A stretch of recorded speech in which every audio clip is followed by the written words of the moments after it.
Hello everyone, good morning. I'm Jason and this is Lily. She's a little Maltese and I am a fourth year vet student studying at the University of Surrey. And today I'm going to explain my journey of getting into vet school, how I did it, and also give you some advice and tips and tricks on how you can, if you are wanting to get into vet school, how you can do this yourself. So in this video, I'm going to talk about 4 key areas that you need to master in order to get into vet school. The first will be work experience. This is important prior to your application and is vital for your application. The second would be your grades. These will be your A-level grades, which I will go into again a bit later. Thirdly would be your personal statement, and lastly would be the interview process. And if you stick around to the end of the video, I'm also going to give you some of my own personal tips on how I mastered the interview and got an offer and a place in veterinary medicine at the University of Surrey. So first of all, I'm going to talk about the work experience side of things. So different universities will have different requirements for the minimum number of weeks you need to achieve in order to apply for their vet school. Surrey, when I was applying, 4 years ago, Surrey required a minimum of 4 weeks, but I recommend for each uni you're applying to look up on UCAS and on their website for the minimum requirements you need. This work experience is very important because it is something they will ask for during the interview, and it will form the basis of many things for your application, including the personal statement, and also, as I said, throughout the interview. In terms of the grades you need to get into vet school, we do know that it's a very competitive course and you do need very high grades. So for me, my offer from Surrey was I needed AAA in my 3 A-level subjects, which were biology, chemistry and psychology. Surrey, every vet school requires both biology and chemistry, which will be at grade A, although Surrey didn't require, for my 3rd A-level subject, either physics or maths, whereas some of the other universities do require physics or maths for that 3rd subject. This is something just to bear in mind when choosing your A-levels and also when applying, as this could impact your chances of getting an offer and getting a place into vet school. So in terms of my own application and interview, I applied for 4 vet schools, which is the maximum number you can apply for. So I applied for Surrey, the RVC, Bristol and Nottingham. I received 2 interviews out of these 4 applications, one from Surrey and one from the RVC. Both of these interviews were in the style of MMIs, in which there were 12 stations, each which lasted 5 minutes.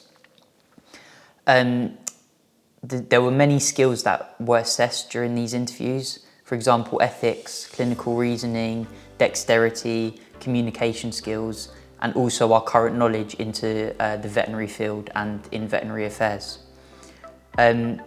One thing to bear in mind is that the RVC also had a group interview, which I wasn't expecting.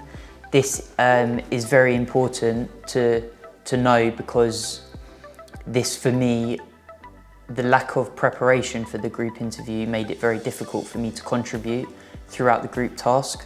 And I believe this is one of the reasons why I didn't actually receive an offer from RVC. So just bear this in mind if you are applying, so you are as prepared as possible for your interview process. So lastly, now, as said earlier in the video, I'm going to give you some interview advice in order to maximise your chances of getting into veterinary medicine. So my first tip is to remain calm and don't stress the interview. Yes, I understand it's going to be stressful for you. It's something we've all been working for and working towards for a long time. But I did find that when I was calm, for example, at the Surrey interview, I performed much better than when stressed, like at the RVC interview. Also, I would highly advise you to look at current knowledge in the veterinary field prior to your interview, as they do ask this. One piece of advice I would give is to subscribe to something called the Vet Times. Here they send you a weekly newsletter into current affairs in veterinary medicine. So it just gives you that insight into what's happening in the field. Also, dress smartly. Guys, I would wear a suit, and girls, I would wear something, a smart dress or something like that, just to not only aid in your confidence, but also to show you're professional. Last tip, if one station goes badly on the MMI, don't stress it and don't bring that panic and stress to the next station, as the stations are marked separately, and it's different interviewers at each station, so they don't know what's happened in the last station, so just treat it as a completely new part of the multiple mini interview. So these are just my quick top tips off the top of my head. Although if you would like me to make a full in-depth video to give you a full breakdown of the interview process, not only my personal experience, but also the tips and tricks to maximise your chances of getting into vet school, then please drop that in the comments below and drop me a like as well while you're at it. Having been through the process myself, I understand how difficult it is for you prospective students to actually get into veterinary medicine. I understand the difficulties and that we do not get as much support as our human medics and dentistry counterparts, especially during A-levels. So you can always feel free to contact me, either drop a comment in the comment section below, or you can message me directly on Instagram or via my website, jrhaley.com, with any queries or questions, and I'd be happy to answer them for you. I also have a blog that I upload posts to regularly, which I give free advice and tips from a current vet student to not only prospective vet students, but also other veterinary students as well. So if you did like this video, please drop me a like and a subscribe, and subscribe for more information and veterinary content. Thanks very much for listening.